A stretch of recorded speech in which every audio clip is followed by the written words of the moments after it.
Okay, this is step 1. Hii ni hatua ya kwanza ya kutengeneza mbegu za uyoga, tunaita mushroom spawn.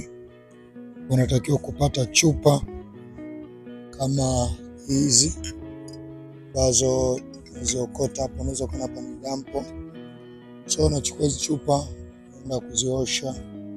Ile chupa kama hizi unaweza kuzitumia pia round bottles, ni vile wewe utakavyokuwa umependa. But najua katika eneo lolote ambalo mnaishi like this area ni dumping area, so unaweza kuona ni taka nyingi hivyo, ila katika hizi takataka zote amechoma moto dumping area. So unaweza kuona unakuja hapa unachukua hizi, then we are going to wash. Tunaenda kuziosha vizuri kabisa tayari kwa ajili ya kutengenezea mbegu za uyoga, mushroom spawns. Hatua ya kwanza ya kutengeneza mbegu za uyoga au mushroom spawns, unahitaji kuwa na chupa za kutengenezea mbegu. Tunapenda kutumia chupa kwa sababu ya joto. Naona kuna hatua ya kusterilize ambayo plastiki nyingi inakuwa haina uwezo mkubwa wa kustahimili joto kali. Ni kusterilize una heat kwenye temperatures kubwa sana, ambazo plastic always huwa haina hiyo tabia kuweza kustahimili joto. Kwa hiyo chupa kama hivi hapa ni jalalani, unaweza kuona mazingira yalivyo. Nenda jalalani kama hapa, unatafuta chupa ziokota toka hapa, ni jalala tuliko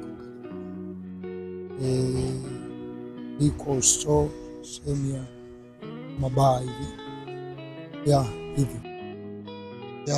Niko dampo jengine hapa na kutafuta chupa. You can see bottles is you can see bottles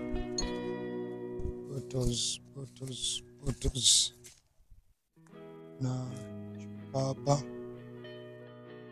as you see. So we love using this large dump of bottles. Hii ni nzuri sana. Jaza another spawn home, then you can use it in a lot of farms. So this is good because you have even few of them. Tumia kupanda mashamba mengi tu hivyo. So niko dampo nyingine hapa, yani nikuonyeshe. Now you can see hivyo. Chupa ndogo kama hizi huwa sizichukui kwa sababu unakuwa unazitumia nyingi na unatengeneza spawn kidogo. Chupa kama hii is good for making culture.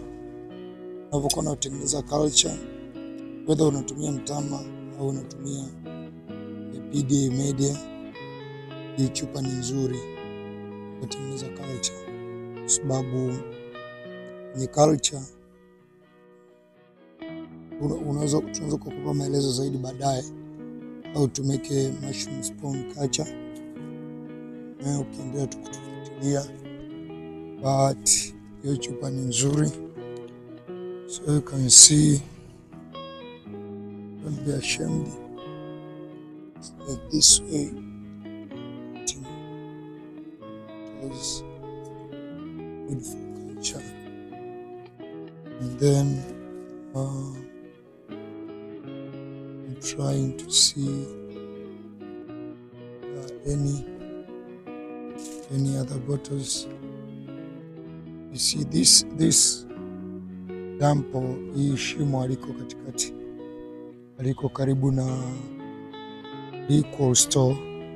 So that's why unaweza ukaona no more bottles. We don't have a lot of bottles in this area as compared to ile dampo ya kwanza. And I will also show you in more the way you can choose these bottles and their uses, how we use them.